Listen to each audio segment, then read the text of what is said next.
Found this inside of a container of paperwork awaiting sorting and shredding and preserving.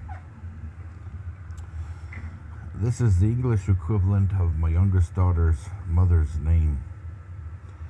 It used to hang in our Saab, always in the passenger side, for 6 years, 5-6 years. It always hung in the passenger seat. And for the most part, minus a couple of people that really aren't that friendly, and I actually regret giving them a ride a couple of times because they assaulted me. Nobody ever sat in that seat. And the guy that assaulted me actually sat in that seat and lit up a cigarette in my car. And I said, "Nobody smokes in my car." And he laughed, opened his window a little bit, and continued smoking. I should have known then the kind of people I was dealing with, but anyway. And in that seat, in the 5 years we had the car, first somebody broke into the car. This is also when a cloned credit card was thrown on the floor of the car. And I didn't order it, by the way. It was a cloned credit card of one of my credit cards. That was maxed out. And I was making payments on it. Actually, it wasn't maxed out. It was near being maxed out. And I never sat down to look at the charges. I just assumed it was me. And that was when I learned that that particular credit card had been cloned. Shortly after I got the cloned credit card, then the dashboard was hacked and I could never log in again. Could never look at my statements again. But I got stuck with the debt. I don't even know which debt of that card is mine. But also, again, that's the time that they broke into the car. They ripped off the molding side of the door. You know, the plastic, I guess I would just call it molding. The door mold, not the door molding, I guess the door cover, or the, gosh, I don't even know what you would call that part of the door where the handle is, where all of the power buttons are. Anyway, somebody ripped it off.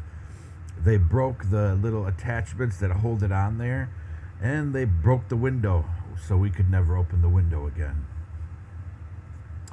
And then about a month or two after that, somebody broke the seatbelt. So the seatbelt could no longer be used. And then the very last thing they broke on that was the sensor.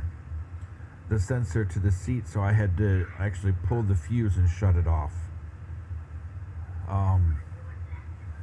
Or maybe I detached the wires. I can't quite recall what I did, but I did something to disengage that sensor for that seat. Because in GM and Saab cars, there's a weight sensor.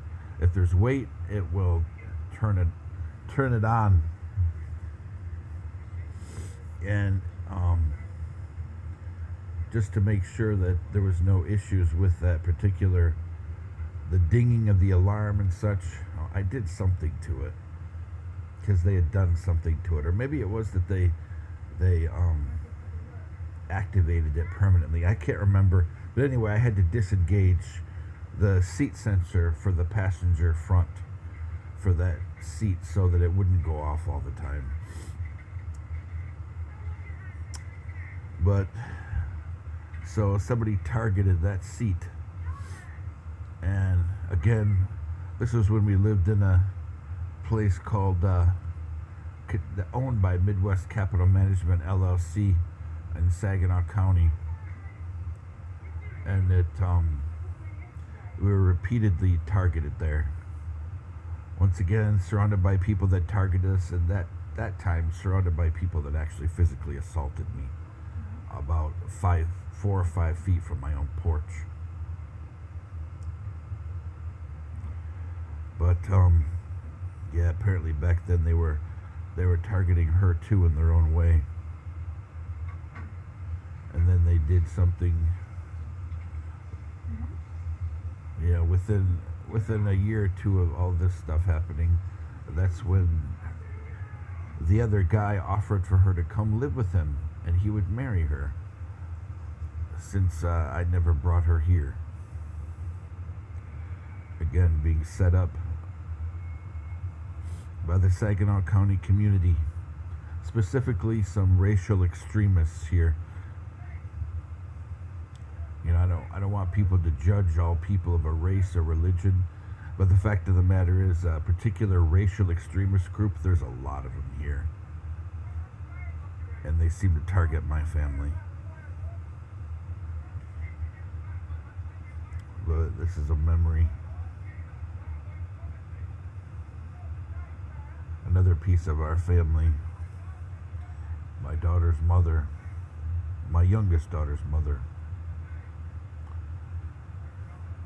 Piece of our life that was ripped away.